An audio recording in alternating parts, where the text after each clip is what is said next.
చెప్పాం కదా, కుప్పం నుంచి ఇచ్చాపురం వరకు మొత్తం జగన్మోహన్ రెడ్డి గారి పాలనలో ఏ కాన్స్టిట్యున్సీలో ఏ నియోజకవర్గంలో ప్రయోజనం అందలేదో చెప్పండి.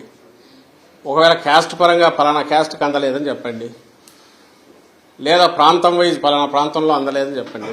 లేదు కదా, యూనిఫామ్గా సాచురేషన్ బేసిస్ మీద కింది నుంచి పై వరకు ఉత్తరాంధ్ర లాస్ట్ ఇచ్చాపురం వరకు అందరికీ ఒకే యార్డ్ స్టిక్తో ఒకే కొలమానంతో అన్ని ప్రయోజనాలు అందాయి.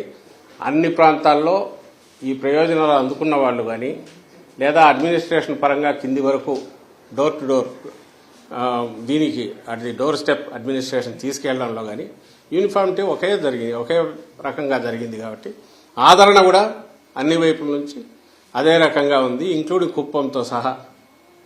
అక్కడ కూడా బలమైన మంచి దీంతో మా పార్టీ గెలవబోతుంది అనేది మాకు కనపడుతున్నది, ఇప్పుడు కనపడుతున్న సూచన.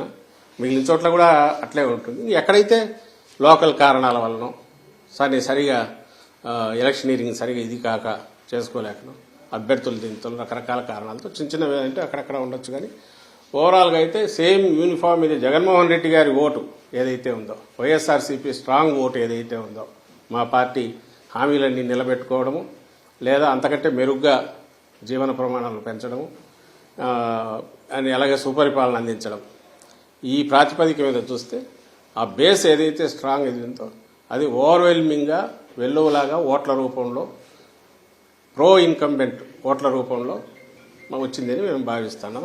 అది కనపడుతోంది. మీకు కూడా నేను ఇంతకుముందు చెప్పిందే, పర్సంటేజ్ ఆఫ్ ఓట్స్ పెరగడం, గంటలు వెయిట్ చేయడం, అలాగే మహిళలు బాగా ఎక్కువ మంది వచ్చి చేయడం, వేరే ఊరు నుంచి ఎవరెవరు వచ్చేస్తున్నారు. ఎవరు వస్తారో బస్సుల్లో వచ్చే వాళ్ళంతా ప్రయోజనాలు పొందిన వాళ్ళు, పథకాలు తీసుకున్న వాళ్ళు, బెనిఫిషియరీస్, వాళ్ళ కుటుంబాల్లో పిల్లలు మంచి చదువులు చదువుతున్నందువల్ల, లేకుంటే వాళ్ళ తల్లికి తండ్రికో పెన్షన్ నెల ఫస్ట్కంతా జగన్మోహన్ రెడ్డి గారి పుణ్యం, ఇది పుణ్యమాని, ఈ గవర్నమెంట్ మా వైఎస్ఆర్సీపీ ప్రభుత్వం పుణ్యమాని వాలంటీర్ తీసుకెళ్లి ఇవ్వడము.